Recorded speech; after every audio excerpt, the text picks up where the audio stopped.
Welcome to Squat Rex. Tonight we're going to talk about breathing and what it means to stay tight while squatting. A common squatting problem is staying tight throughout the entire range of motion. Sometimes this is a matter of inattentiveness, sometimes it can be poor breathing patterns, sometimes it's just a matter of setting the bar up at the right height to get started. First thing I'd like to draw your attention to is setting up the J-hooks at the proper height. If you set the J-hooks too high, and this is commonly seen at the gym, people are going to have to get up on their tiptoes in order to get the bar off of the racks. What usually happens with this is then the bar is not going to be properly placed on their back, and they're going to be unstable to begin with. So when you set up the bar for your squats, you want it set at about armpit height. This usually should set you in a good place for low bar squatting. For high bar squatting, you might be able to go a little bit higher.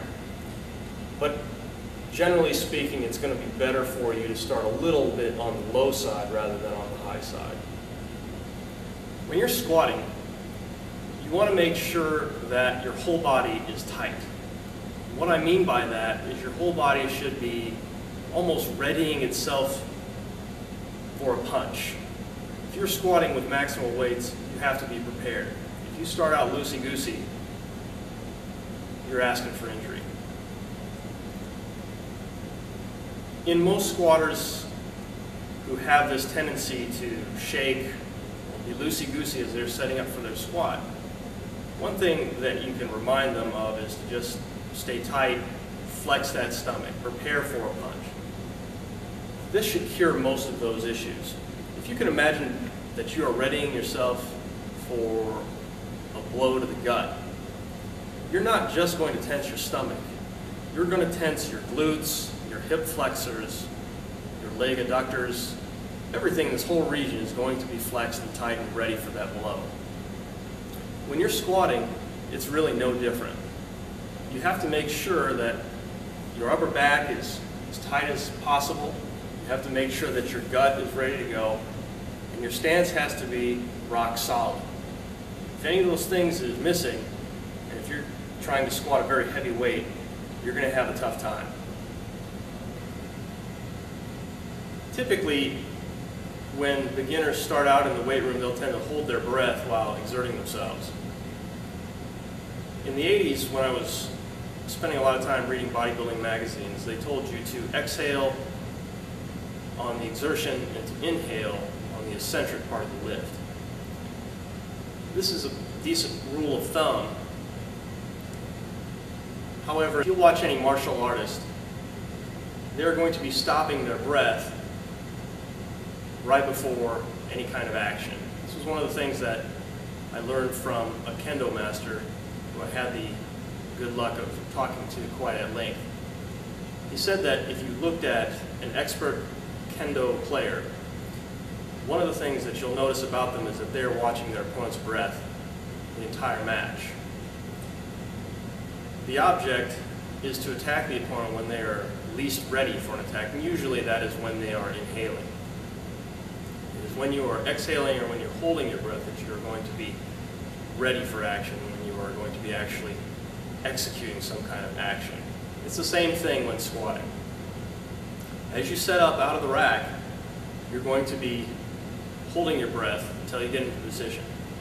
Then you're going to take in a deep breath, and on the eccentric, you'll be holding that breath.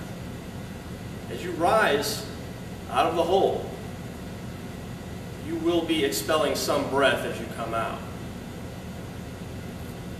In the martial arts, there's what's called ki. Ki means something like merging of energy. It's that yell that you hear karate practitioners do or kung fu artists do when they punch or kick. It's a way of controlling your breath. It's a way of focusing your energies. As you rise from the hole, the exhaling that you do, whether it's a grunt or a hiss or a ki, should correspond with that exertion. and it should actually help you focus your energies into finishing that squat. High reps are a little bit different. If you are using a light load, your breathing patterns might differ a little bit. But generally speaking, on every exertion, you're either going to be holding your breath or you're going to be expelling it under control. I'm going to take you through a few squat reps so that you can see how I synchronize my breath with squatting. First thing I'm going to do is I'm going to set myself up under the bar as tight as possible. I'm going to get my shoulders under. I'm going to make sure that I'm centered under the bar. Make sure that my upper back is tight as possible. Make sure my feet are in the position I want them to be in. Take a deep breath and go. From this position, I'm going to remain tight, and I'm going to take a couple steps back. Get my feet into position. And again, I'm going to refocus on getting as tight as possible. I'm going to inhale. Make sure that my abs, upper back, hips, legs, all the way down to my toes, everything is tight and where I want it to be. Inhale.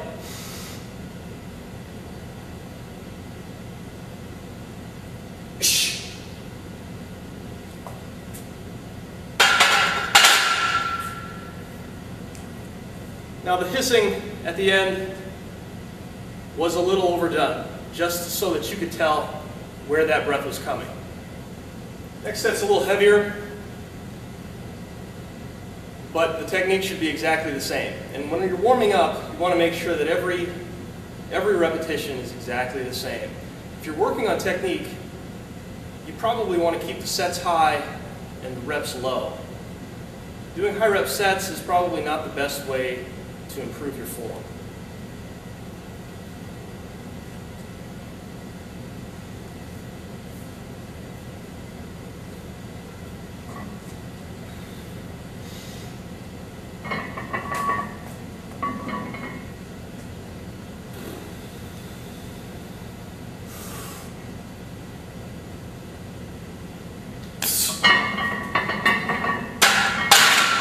I've had some injuries, so this will be about as heavy as I probably go. Hopefully you'll be able to tell the breathing and the setup and staying tight throughout this set.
Well, there you have it. Through the magic of technology, you missed my miss with 405, and you got to see me make it. I'm pretty happy with that set, considering where I'm at with my training.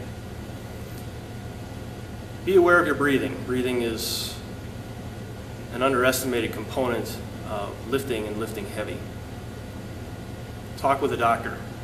Find out what breathing pattern is going to be acceptable for you.